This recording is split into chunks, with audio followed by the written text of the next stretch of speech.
Assalamualaikum warahmatullahi wabarakatuh.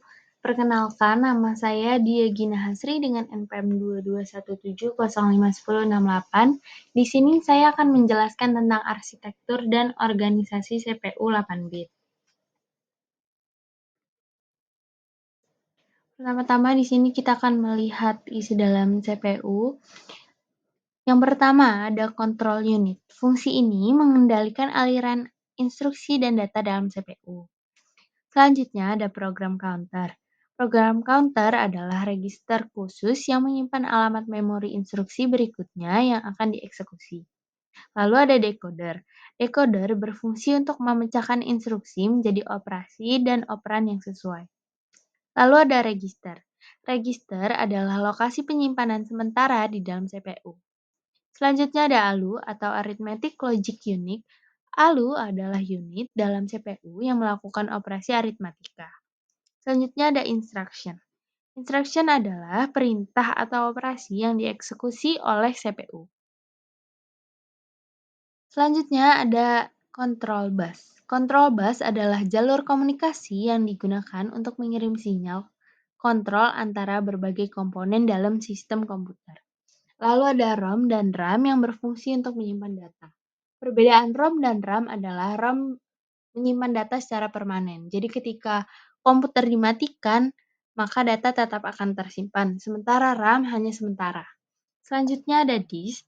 Disk itu berfungsi untuk membaca data.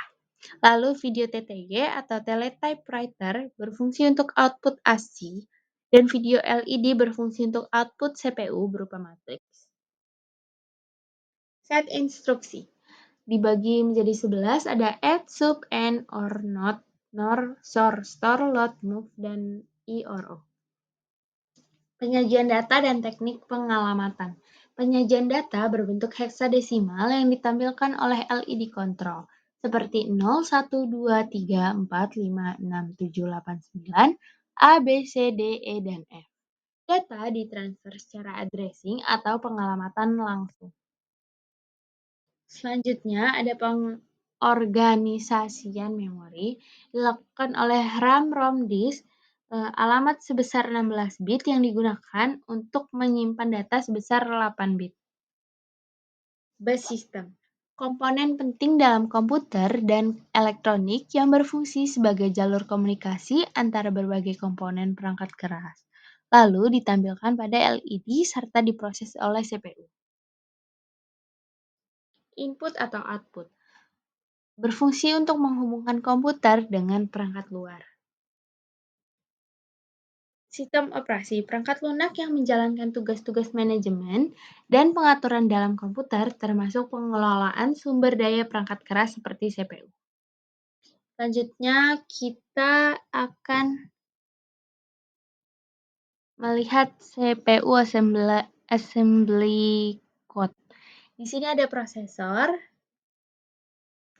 lalu ada ASCII, CPU code V1 dan disk content, lalu ada 8 bit CPU BMPS, namun di tempat saya tidak terlihat dengan jelas, jadi hitam gini.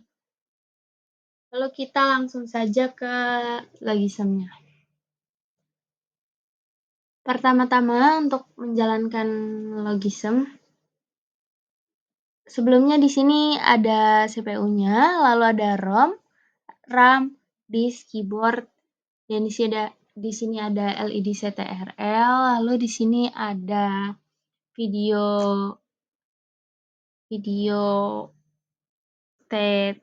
teletypewriter, lalu ada video LED. Di sini kita langsung jalankan saja. Pastikan ini simulation enable-nya checklist, lalu tick enable, dan kita tick frekuensinya di 4,1 kHz. Lalu kita hidupkan. Pertama-tama dari CPU dia akan ke ROM dulu, lalu ke disk, dan baru ke sini. Di sini akan keluar seperti ini. Lalu kita coba select. Cara selectnya kita pencet keyboard, lalu misalkan 5. Di sini akan keluar gambar seperti ini.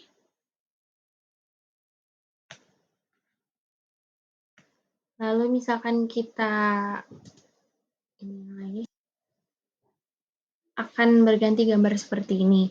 Gambar ini bisa kita bentuk dari biner yang ada di sini. Namun di tempat saya terlihat gelap, sepertinya rada error. Sekian dari saya. Wassalamualaikum warahmatullahi wabarakatuh.